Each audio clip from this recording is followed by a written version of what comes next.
যেমনটা বলছিলাম আপনাদের ইতিমধ্যে সেই ভাইরাল ভিডিও, আর এই ভাইরাল ভিডিওয়ে দেবাশিস সোমকে দেখা গেল। সেই দেবাশিস সোমকে এবার সিজিওতে তলব। ভাইরাল ভিডিওয়ে দেবাশিস সোমকে দেখা যাচ্ছে, আর সেই ভাইরাল ভিডিওয়ে দেবাশিস সোমকে এবার সিজিওতে তলব।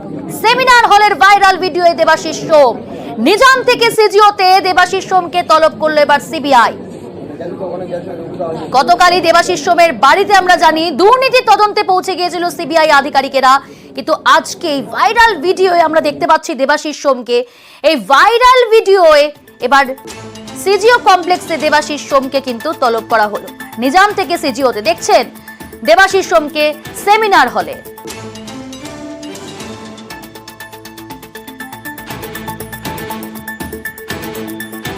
এবং এর আগে আমরা যেমনটা বলছিলাম যে গতকালই দুর্নীতি তদন্তে তার বাড়িতে কেষ্টপুরে সেখানে পৌঁছে গিয়েছিল সিবিআই আধিকারিকেরা।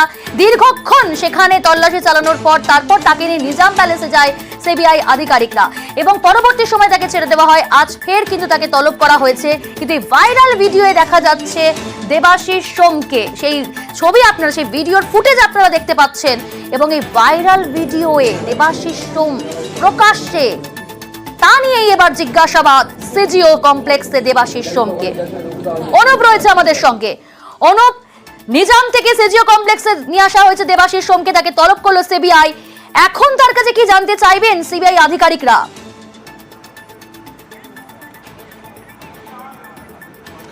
গতকাল থেকে দুর্নীতি মামলা যেমন তার বাড়িতে তল্লাশি, পরবর্তী ক্ষেত্রে জিজ্ঞাসাবাদ করা হয়েছিল, আজকেও জিজ্ঞাসাবাদ করা হচ্ছিল নিজাম প্যালেসের একেবারে সিবিআই দপ্তরে। কিন্তু কিছুক্ষণ আগে দেখা গেল একেবারে এই দেবাশিস সোম, যিনি হচ্ছেন একেবারে অধ্যাপক মেডিসিন ফরেন্সিক ডিপার্টমেন্টে, তাকে তলব করা হলেও তার কারণ উল্লেখযোগ্য হিসেবে বলা হচ্ছে যে ভিডিও ভাইরাল ইতিমধ্যেই হয়েছে, অর্থাৎ ফুটেজ যে ভাইরাল হয়েছে একেবারে আরজিকর সেমিনার হল, যেখানে মূলত এই খুন বা ধর্ষণের ঘটনা ঘটেছিল, সেখানে কিন্তু একেবারে প্রকাশ্যে সেই ভিডিও যেটা ভাইরাল ফুটেজ, সেখানে কিন্তু একেবারে এই দেবাশিস সোম তাকে দেখা যাচ্ছে।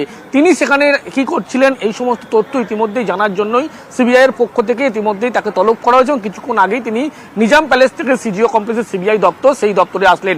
মূলত এর আগে দুর্নীতি মামলায় তাকে যখন বারবার জিজ্ঞাসাবাদ, সেই ফুটেজ একেবারে প্রকাশ্যে ইতিমধ্যে সিবিআই এর হাতে। সিবিআই এর পক্ষ থেকে সেই ফুটেজে কারা কারা যেমন ছিলেন ইতিমধ্যে সেই বিষয় যখন খতিয়ে দেখা, তখনই কিন্তু একেবারে তার ফুটেজ প্রকাশ্যে আসে। তারপরেই সিজিও কমপ্লেক্স থেকে সিবিআই আধিকারিকরা নিজাম প্যালেস আধিকারিকদের সঙ্গে কথা বলে এবং সেখান থেকে সরাসরি একেবারে দেবাশিস সোম তিনি সিজিও কমপ্লেক্সে এই মুহূর্তে সিবিআই দপ্তর জিজ্ঞাসাবাদের মুখোমুখি হয়েছেন। মূলত সিবিআই আধিকারিকতে চায় সেদিন হলের ঘটে সঙ্গে আরো কারা কারা ছিলেন এবং কি বিষয় তার আলোচনা করছেন, একাধিক তথ্য জানার জন্যই তাকে তলব করা হয়েছে। জিজ্ঞাসাবাদ প্রক্রিয়া চলছে, গোটা প্রক্রিয়া কিন্তু ভিডিওগ্রাফি করা হচ্ছে সিবিআই এর পক্ষ থেকে। বেশ, যেমনটা বলছিলাম আপনাদের, সেই ভাইরাল ভিডিও আপনারা দেখতে পাচ্ছেন 9 আগস্ট, সেই 9 আগস্টের ভাইরাল ভিডিও। এই সেমিনার রুমেই চিকিৎসক পড়ুয়াকে ধর্ষণ করে খুন করা হয়, আর তারপরে ঘটনাস্থলে কিভাবে এত ভিড়, এত জমায়েত, এই প্রশ্ন তোলা হচ্ছে। প্রমাণ লোপাট করে দেওয়া, প্রমাণ নষ্ট হয়ে যাওয়ার আশঙ্কা, সেই আশঙ্কা জোরালো হচ্ছে। অর্পিতা রয়েছে আমাদের সঙ্গে। অর্পিতা, যেমনটা বলছিলাম, তুমিও বলছিলে যে ইতিমধ্যেই দেবাশিস সোমকে সিজিওতে তলব করা হয়েছে। এখন দেখার যে সিবিআই পরবর্তীতে আর কাকে কাকে তলব করতে পারে, কারণ সব থেকে বড় প্রশ্ন এই মুহূর্তে যে প্রমাণ নষ্ট হয়ে যেতে পারে, এই আশঙ্কাটা সত্যিই জোরালো। একেবারেই তাই। দেখো, ঘটনার আগে এবং ঘটনার পরে এই দুটো পিরিয়ড কিন্তু খুবই উল্লেখযোগ্য সিবিআই এর কাছে। শুধুমাত্র সঞ্জয় রায় গিয়ে যে ঘটনা ঘটিয়েছে, তার আগে কেউ গিয়েছিল কিনা, তাদের কোনো মদত ছিল কিনা, আর ঘটনা ঘটার ঠিক পরে যারা গিয়েছিলেন তারা কি কোনোভাবে তথ্য প্রমাণ কি নষ্ট কোনো চেষ্টা তারা করেছিলেন। তাদের মধ্যে এই যে ভাইরাল ভিডিও, এটা অত্যন্ত গুরুত্বপূর্ণ বলে মনে করছে সিবিআই আধিকারিকরা। একদিকে যেমন দেবাশিস সোম, যিনি কিনা ফরেন্সিক ডিপার্টমেন্টে যিনি অধ্যাপক, তাছাড়াও কিন্তু তিনি পিএম অর্থাৎ ময়নাতদন্তকারী চিকিৎসকদের মধ্যে অন্যতম। সেই দেবাশিস সোম, যিনি কিনা সন্দীপ ঘোষ ঘনিষ্ঠ, অর্থাৎ দেবাশিস সোম এই সেমিনার হলে তিনি কি করছিলেন, এক। দ্বিতীয়ত শান্তনু দে, যিনি কিনা সন্দীপ ঘনিষ্ঠ আইনজীবী, তিনি বা সেখানে সেমিনার হলে হঠাৎ করে তিনি পৌঁছালেন কি করে, এবং প্রসূন চট্টোপাধ্যায় তিনি বা কি করে সেখানে পৌঁছালেন। এই মূলত কিন্তু এই কয়েকটা উত্তর তারা খুঁজছেন, যে কারণে সন্দীপ এবং সন্দীপ ঘনিষ্ঠ যারা ছিলেন ঘটনার পরে তাদের কি ভূমিকা। কারণ এই যে ঘটনাস্থল, যেখানে আমরা দেখছি এই প্রসূন চ্যাটার্জি, যিনি কিনা সন্দীপের পিএ, অর্থাৎ সন্দীপ ঘোষ তার পিএ, এবং তিনি ন্যাশনাল মেডিকেল কলেজে তিনি ডেটা এন্ট্রির কাজ করেন।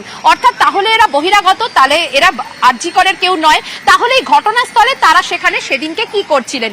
দ্বিতীয়ত, যেখানে আউটপোস্টের ওসি, সেখানে সঞ্জীব মুখোপাধ্যায়, তুমি দেখতে পাচ্ছ যে সাদা পোশাক পরিহিত যে পুলিশ কর্মী, তিনি হচ্ছে সঞ্জীব মুখোপাধ্যায়, তার সামনে এবং আরো দুজন দেখো সিভিক রয়েছে, তাদের সামনে কি করে এই ক্রাইম সিনে তারা ঢুকে গেলেন? অর্থাৎ প্লেস অফ অকারেন্স সেখানে সিকিউরড না করে, সেখানে কর্ডন না করে, সেখানে না ঘিরে কি করে তারা সেখানে এই জমায়েত, প্রচুর মানুষের সেখানে ভিড় এবং অনেক জুনিয়র চিকিৎসক, অনেকে বহিরাগতরা সেখানে কি করছিলেন? তাহলে কি প্রমাণ লোপাট বা তথ্য প্রমাণ নষ্টের যে আশঙ্কা সুপ্রিম কোর্ট করছিলেন, সিবিআই এর আইনজীবীরা করছিলেন, তাহলে কি সেই দিকটাই তাহলে একেবারে জোরালো হচ্ছে যে ঘটনা ঘটার পরে তথ্য প্রমাণ নষ্টের চেষ্টা এবং সেই ঘটনাস্থল থেকে একেবারে বলা যায় যে প্লেস যেটা রয়েছে সেটাকে অল্টার করার চেষ্টা, অর্থাৎ সেই ঘটনাস্থলে কিন্তু তথ্য প্রমাণ বহু নষ্ট হয়েছে বলে কিন্তু সিবিআই এর দাবি। ফলে এই ছবি যাদের রয়েছে তাদেরকে কিন্তু এবারে তলব করে জিজ্ঞাসাবাদ করবে সিবিআই এর আধিকারিকরা, যে ঠিক তাদের ভূমিকা কি ছিল এবং যাদের কাছে এই ভাইরাল ভিডিও,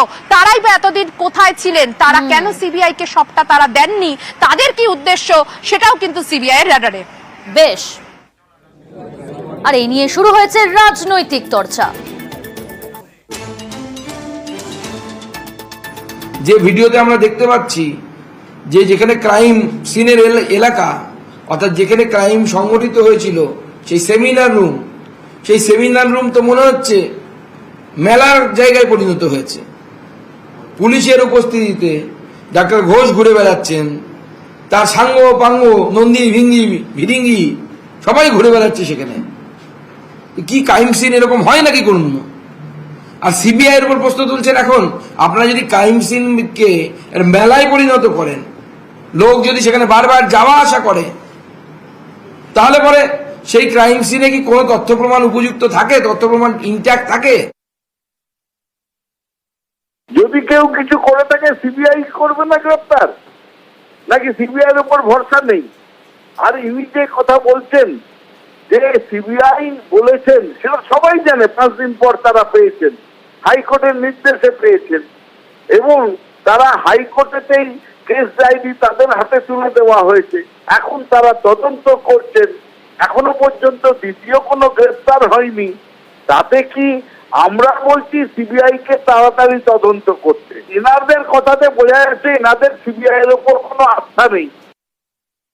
কামিং আপ নিবেদন করছে সবিস্কো ডিজায়ার মারির সঙ্গে এখন 10 টাকা দামের সবিস্কো ইয়াম ইয়াম ইনস্ট্যান্ট নুডলস একদম ফ্রি।